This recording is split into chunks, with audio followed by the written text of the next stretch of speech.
let's then go to Asia as I promised, and let's see another potential conflict and problem of cultural legitimacy between human rights and another allegedly monolithic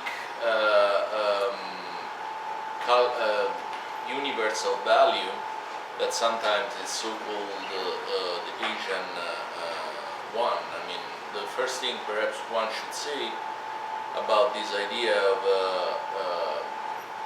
challenge posed by Asian values against human rights is that there is not just one Asia. I mean, to put in the same category realities that are as different as China on the one hand, India on the other hand, Indonesia that was also mentioned before, and also to identify what Confucianism as the religion or so-called quasi-religion, because Confucianism is more a sort of moral teaching than religion, when, as you know, India is probably the biggest Muslim country in the world, in the sense that it has more Muslims than any other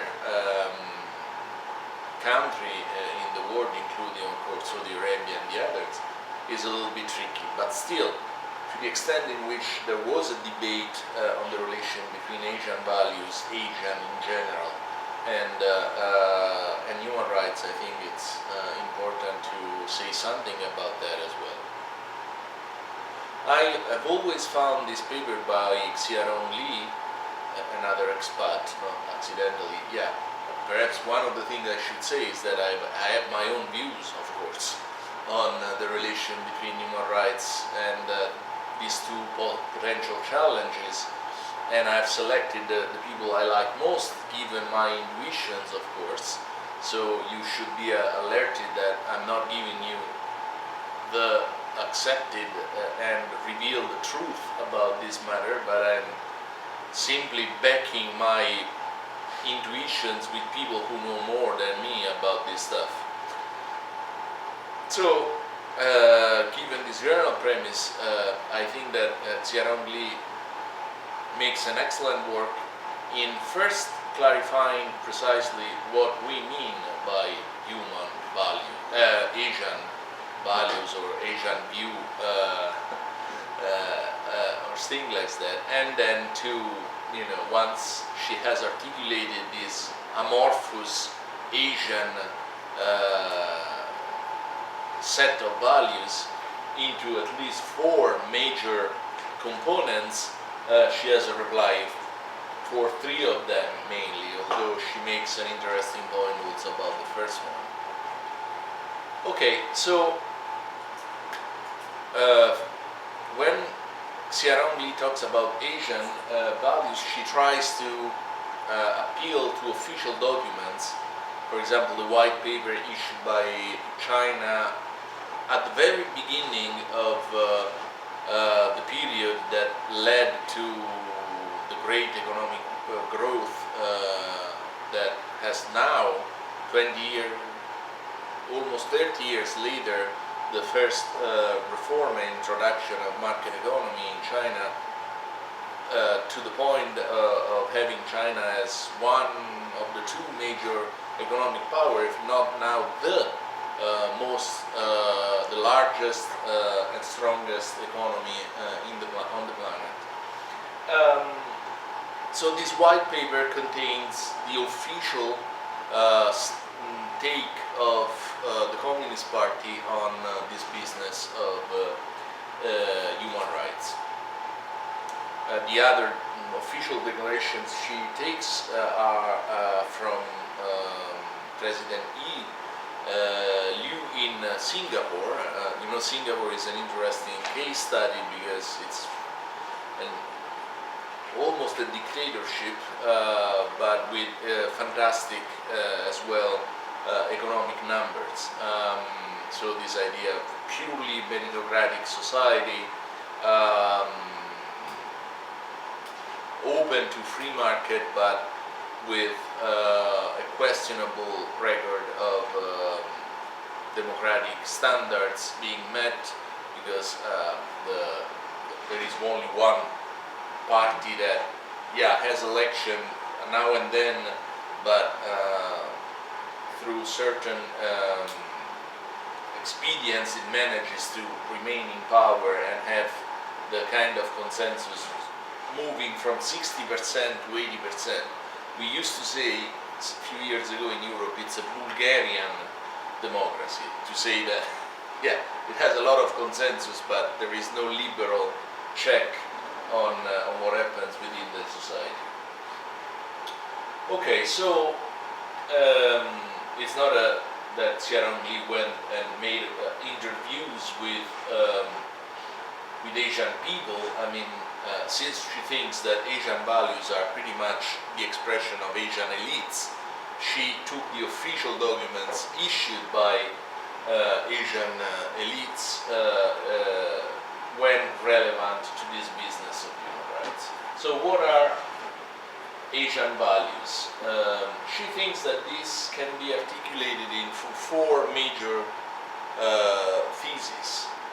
One is that rights are culturally specific, which means that it's a form of relativism that says that you cannot have a list of rights from nowhere. There is always a culture that generates a number of rights, and if that is the case, if there is this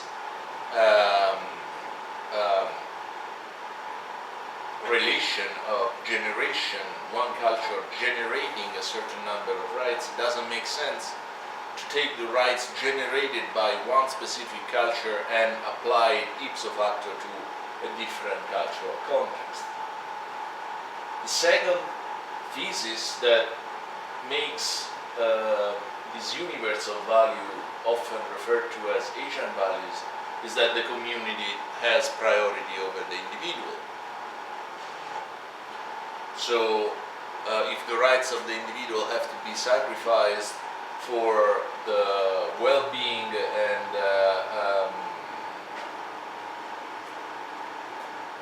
development of the community, apparently this is something that Asians want. Third, socio-economic rights have priority over civic and political rights, so it's more important not to starve than to be able to express freely one's opinion, just to put it down crudely. It's important to have access to food, shelter and water, then being recognized and protected in one's ability to express political views, exercise one's own religion, practice one's own religion, and so on and so forth. And finally, rights, which is not to be conflated with number one, rights are a matter of national sovereignty. It takes always a well-defined political authority to generate a set of rights. Where do human rights come from? Would be the question here. What is the authority that is behind human rights? When we talk about Brazilian law, when we talk about Italian law, when we talk about Chinese law, we have a state that has a procedure for generating pieces of law, but human rights, treaties were ratified, but there is certainly no central authority that is the ultimate legitimatizing entity for those rights. Okay, so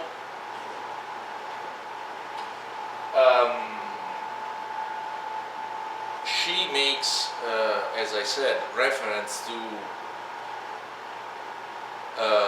various official documents issued by a few Asian governments to back each of these claims. For example, about the cultural specificity, this China 1999 white paper stated that owing to tremendous differences in historical background, social system, cultural tradition, and economic development, countries differ in their understanding of and practice of human rights. So notice, it's not that they say we don't want human rights, we want our interpretation of human rights. About the second one, again, no, this time the Singapore government who issued these shared values in 1991 and states that an emphasis on the community has been a key survival value for Singapore. So it is precisely our commitment to the well-being of the community that explains the success, the economic success that we are having. Therefore, we don't want these rights that are individualistic by nature. Okay, third quotation to back claim number 3. Again, the Chinese white paper. To eat, their feel and dress warmly were the fundamental demands of the Chinese people who had long suffered cold and hunger. So the right to economic development is more important than the individual's political and civic rights. And since the first generation of human rights is pretty much about civic and political rights, there is a problem at the very beginning. As I told you, this potential conflict between civic and political rights and socio-economic rights is also well captured by the fact that we have 2 international treaties about human rights. One about civic and political rights, the other one about socio-economic rights, that were signed by 2 different group of countries in the 60s. The first one signed by the liberal countries, the Western countries, the other one by those in the Soviet bloc. And it was only recently that there was a sort of universal ratification, with few exceptions, of both treaties. And about the fourth, there is this idea again from the 1991 white paper in China. The issue of human rights falls by and large within the sovereignty of each state. And later in 1995, the Communist Party in China confirmed its opposition to some countries' hegemonic acts, abusing the double standard for the human rights of other countries and imposing their own pattern on others, and interfering in the internal affairs of other countries by using human rights as a pretext. So you see that these 4 tenets are pretty much reflect accurately the ideology, at least of the elites in power even in leading Asian countries such as China. Okay, what Caranti does is to pretty much criticize each of these claims, especially the last 3. I mean, the thing that she says about the first one, almost en passant, is that to say that rights are culturally specific is, if not anything else, a genetic fallacy. What is a genetic fallacy? A genetic fallacy is the mistake of taking the origin of a certain idea or principle as all that counts, or something that counts for judging about its intrinsic validity. So it may be, although the claim itself is questionable, that freedom of expression or freedom of religion is an invention of the West, or that democracy is an invention of the West. I mean, if you ask Amartya Sen, he say, no, that's not true. You should see that, or tolerance. Amartya Sen would disagree, but let's concede that it was invented by the West. Still, this says nothing about whether Asian people, it would be in the interest of Asian people to have the right to freedom of expression. So you have to show me that human rights are not good for us, even if I concede to you that they have a Western flavor, that they have a liberal flavor. That's not enough. It's actually completely irrelevant to the question of whether, you know, Asian people should not adopt those rights. What about the second? So that's the genetic fallacy. What about the second claim that the community has priority over the individual? Well, a little bit like we said when we criticized this appeal to self-determination, the value of self-determination without qualification. Caranti Li says that there is a double conflation here. When there is this appeal to the priority of the community and its well-being over the individual and his or her rights, on the one hand there is a conflation between community and state.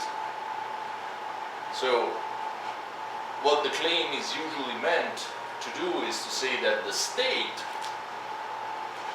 as a political entity has priority over the individual, not the community, because our political leaders who make this argument.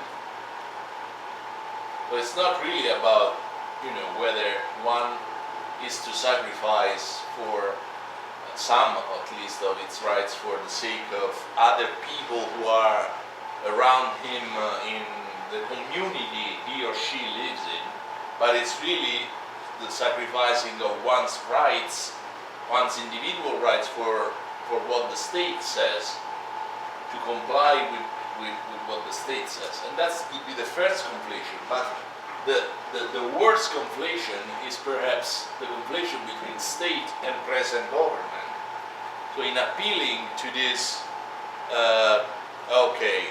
I'm not going to give you freedom of expression because in here the community takes priority over the individual. I mean, Caranti Li says, wait a minute, what you are really saying is that you don't let me express my political views, you don't let me constitute a political party, you don't let me oppose your decisions in a democratic way or in a free and uncoerced way, because the government has priority over the individual, not the community, because your views of this present government are more important than my rights. And so you see the analogy that I saw with the question of self-determination. When you appeal to the idea of self-determination, you need to be careful who is the self there, because it's one thing if it's the people, you know, really the sum of all the individuals within a society. It's a completely different thing if we are talking about the part of the society that is in power, that exercises political power and the rest. So something like that is also going on here. Okay, what about the third, that seems to be, at least prima facie, the most reasonable part of these Asian values, universal value.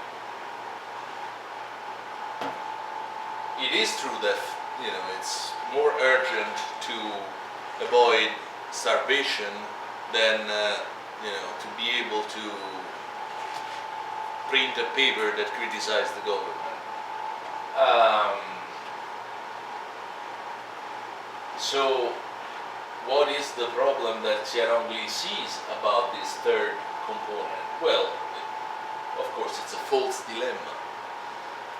I mean, there is no reason to believe that by conceding civic and political rights you are slowing or making economic growth more difficult than it would be with civic and political rights. I mean, one of the things that could be mentioned here is Sand's famous thesis that freedom is development that it's not that freedom causes development or produces economic growth. Yeah, is economic growth. I mean, basically, a society that is less free than another one is ipso facto poorer than another one. So it's not the case that the relation between freedom, understood as civic and political, and development has to be reduced to a causal relation in which freedom causes economic growth, or is a presupposition of, or a necessary condition of. It's not a necessary condition. And China shows that you can have very limited individual freedom and a lot of economic growth. If Amartya Sen is right, the idea is that by limiting individual freedom, ipso facto you make the society less rich, less wealthy than it could be with maximum freedom for individuals. And the argument is twofold there. On the one hand, there is the idea that only democracies have averted famines, famous Sen's point, that democracies have never gone through famines, whereas non-democracies have. But the more interesting one is really a point about the direct relation that there is between individual freedoms and the ability for each individual to contribute efficiently to the growth of the society by expressing its own capability, using its capabilities at its full extent. So it's a false dilemma, according to Caranti, because there is no evidence that tells us that, for example, China would have been less successful in economic terms if it had had a more open policy about human rights. So it is true.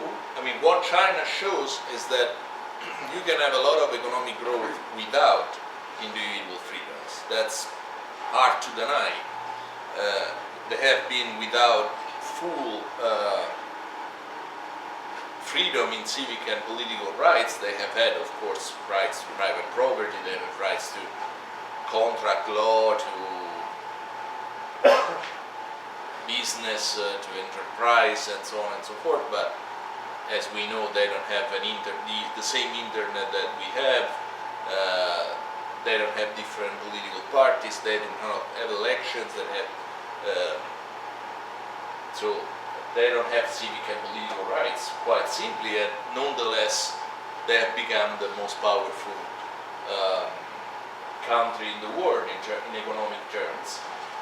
But of course, this is still insufficient to say that their performance, their economic performance, would have been worse if civic and political rights were given to Chinese people.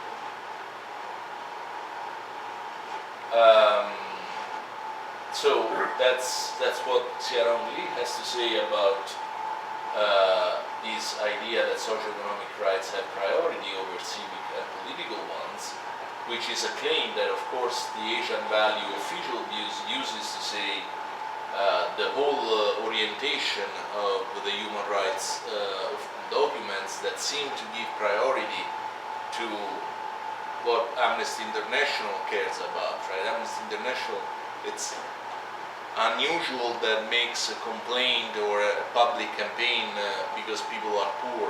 What they usually do is that, when you are put in prison for your views, an Amnesty International campaign starts right away.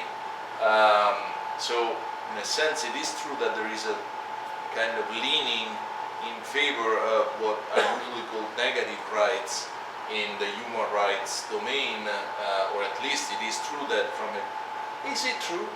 No, it's not even true that from an historical perspective, civic and political rights came before social and economic, because already in the Universal Declaration there are a lot of rights that are concerned with um, avoidance of starvation, having a decent wealth, having access to healthcare, stuff like that have nothing to do with civic and political rights. So, okay. Then, rights as a matter of social sovereignty. Well, what I was telling you, the idea that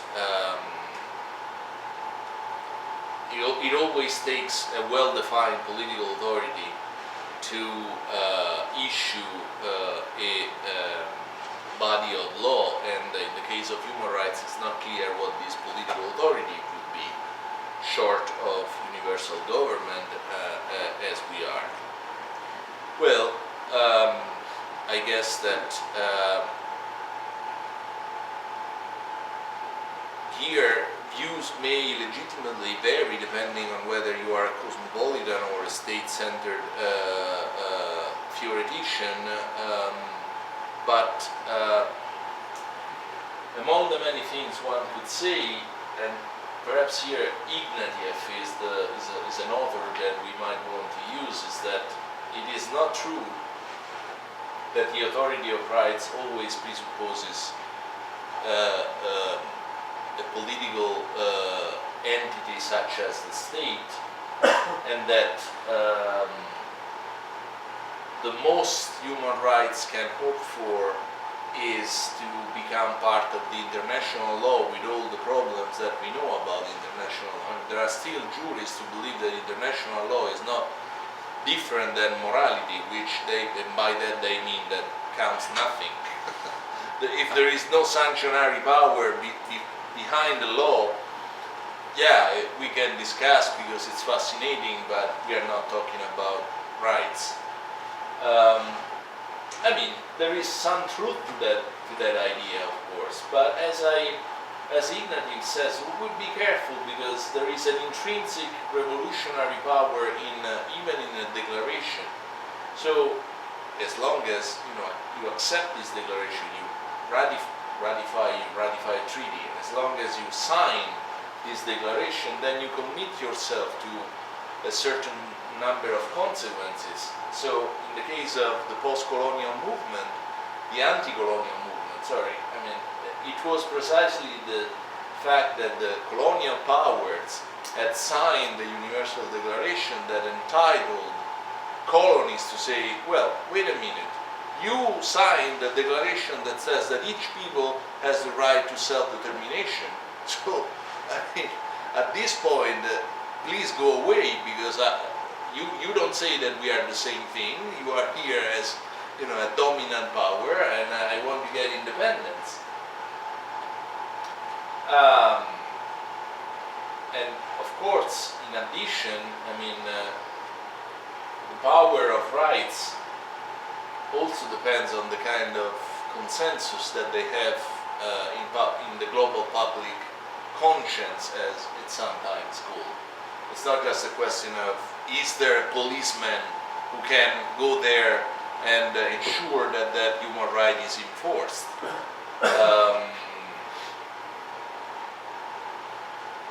If there is consensus among human rights have concrete consequences. I was telling you about the case of Turkey and their problem to enter the European Union. They can be used as standards that have far-reaching and huge political consequences. Not to mention the simple fact that especially within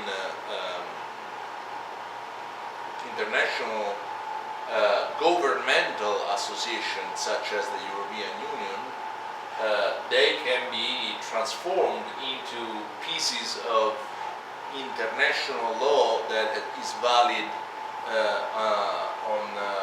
on the territory covered by that association. So I was mentioning the International Court of Human Rights, the one that Berlusconi appealed to, because he was saying that when he was judged unable to do politics in virtue of the fact that he was sentenced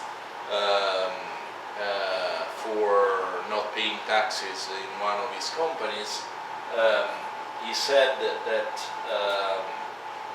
the application of a principle on non-eligibility of people who were sentenced that came after the facts that made him the crime that he committed did not is illegitimate because it's like predating the application of the law.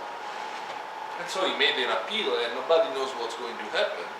In fact, he's hoping that the European Court of Human Rights says no, that ruling was not legitimate, and therefore he can go back and do politics. Thank God, at least it takes a lot of time for these judges to reply. Otherwise, we could have had him as a political leader more than he was, because of course he campaigned and everything, but at least he could not be a candidate.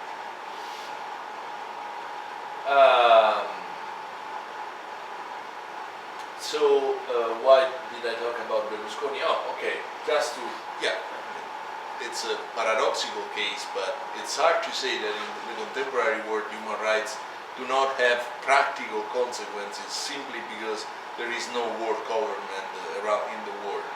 It's not exactly like that. So rights are not a matter of national sovereignty, and at least not all rights are a matter of national sovereignty, and even this last piece of the so-called Asian view is questionable. So just to go a little bit farther, I think she says the answer depends on how one understands the concept of universality and cultural specificity. In essence, there are three ways in which a value can be universal or culturally specific. First, this term may refer to the origin of a value, the first point. In this sense, they represent a claim about whether a value has developed only within specific culture or whether it has arisen within the basic ideas of every culture. And no one on either side of the Asian values debate thinks that human rights are universal with respect to their origin.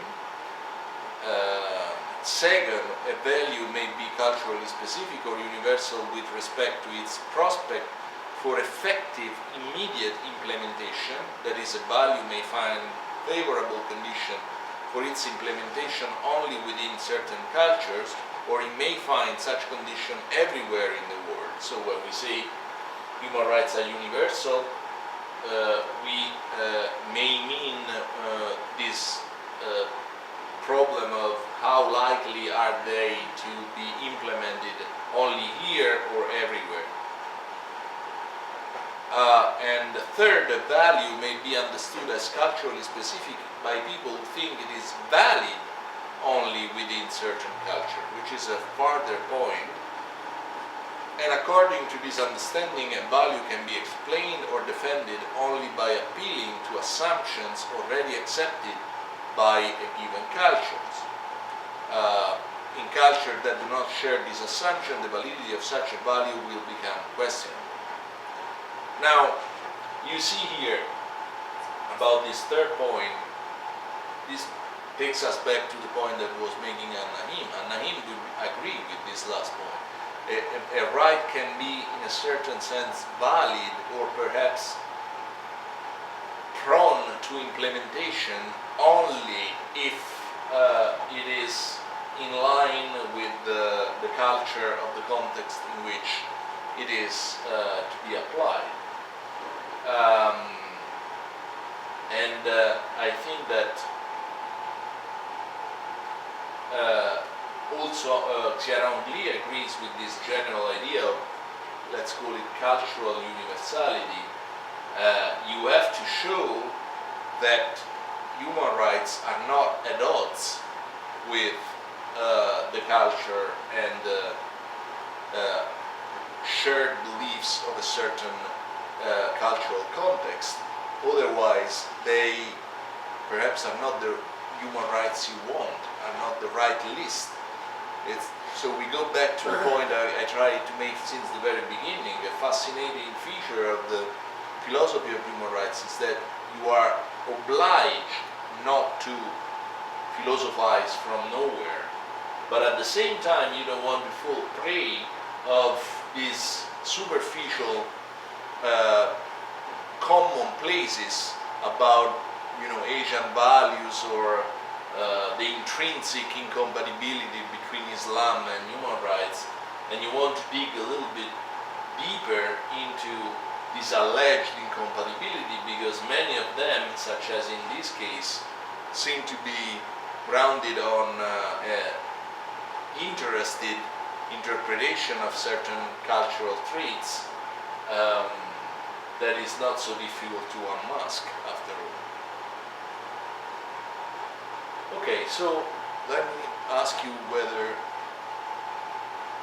there are questions or comments or criticisms or of this, whether you believe that human rights in the end are nonsense upon stilts, as famously Jeremy Bentham thought of them.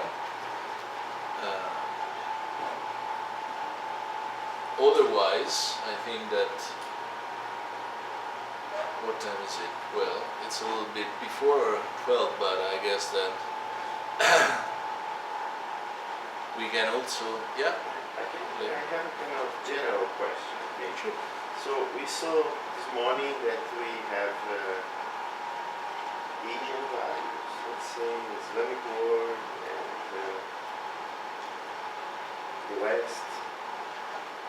And if it's true that, as you said about Berlusconi, that it's not the case that if you are living in a national state, you cannot appeal to a supranational European Court of Human Rights. Court.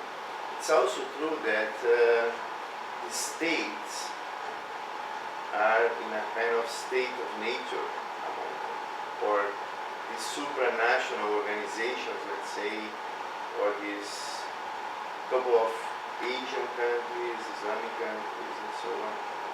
So in analogy with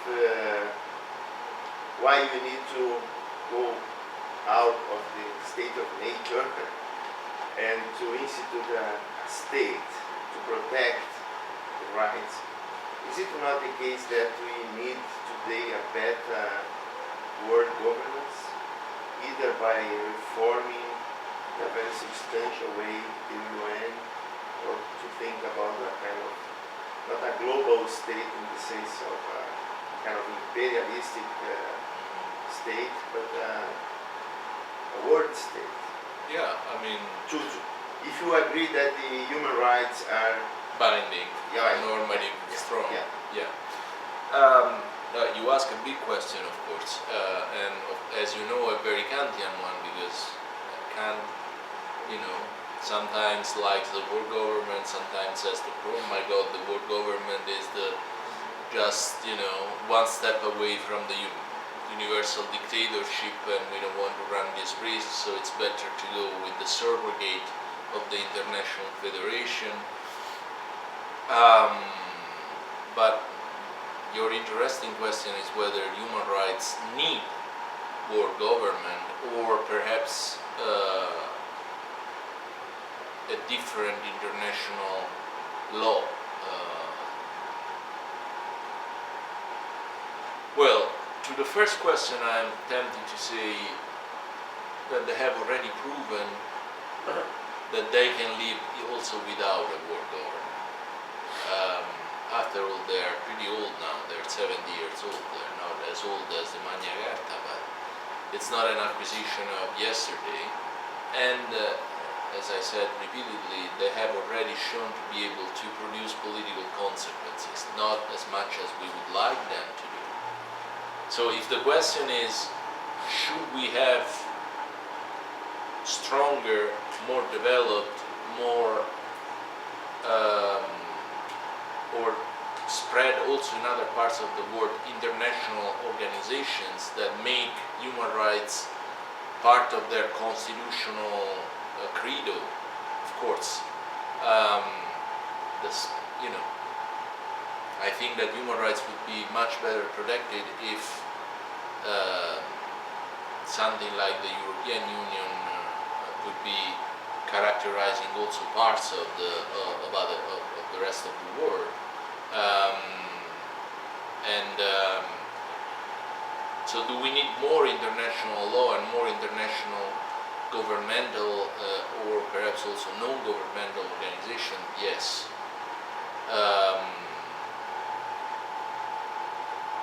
Do we need, well, then the question is what kind of international organizations? Also, the communist bloc was an international organization, if you want. And it's questionable where it was very friendly to human rights. So we need a certain kind of international organization. But do we need also the further step of a world government? I don't know the answer to that. I think I share my preoccupation with the intrinsic potential of degeneration towards dictatorship of one government, unless, like the cosmopolitan Democrats want, you think of a very articulated form of government in which basically you have certain competencies that are left at lower levels of the government. So, for example, Brazil would still be the only sovereign authority to decide how much taxes the Brazilian citizens should pay, or how to defend the Amazon area, and so on and so forth. But when it comes to environment, global trade, or other areas, those would be the competencies of the world government. It's a tricky issue here, and let me be surprisingly a little bit like a Schmittian here. This idea of having different competencies, it's good up to a point, because there is one competence that is very hard for a state to give up, and it's national defense. It's the army. Because once you have given that up, it's no longer the case that you are sovereign on any other areas. Yeah, I don't think it's an accident that we have given to the European Union, we individual states within Europe, we have given to Europe a lot of competences. Europe decides how big the seashell have to be for them to be commercialized. Seriously, it goes that specific. If it is too small, according to a European law, you cannot sell these seashells. So it's pretty pervasive, European law, in the lives of European citizens. But European defense is not accidentally so strong, so difficult to achieve. So why am I making this point? I'm making this point to show that it is possible in principle to have a world government that is restricted only to certain competencies. But then, if the power to implement the decision of this government is not backed by force, it's likely the case that it will be important. Vice versa, if it is backed by political sanctionatory power, it means that it has true authority on the states that remain down there. And at that point, it gets a little bit scary. Because you have no other place to go to if it translates into a dictatorship. So I don't know the answer to your question, honestly, but I see problems, and probably problems of principle. I think that the cosmopolitan Democrats make it too easy when they say, okay, no, sure, I don't want a world government in the sense that there is only one parliament in the world, that this world government decides everything, and so on and so forth. I just want this government to be restricted to certain well-defined competencies. I'm not sure that that's that simple. And I'm afraid that's all I can answer. Yeah. I don't know if it's just my impression, but during this mini course, I couldn't quite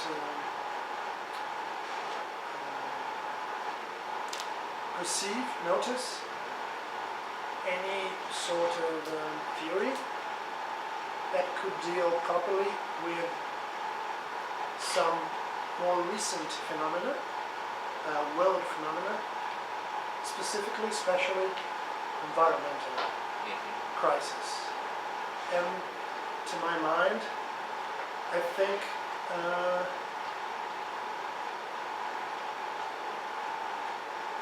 this sort of change that must happen theoretically might change the way human rights have been considered so far. Because in some way, if there is no majority concerning decisions that must be taken worldly, everyone's going to suffer the consequences, no matter how each country may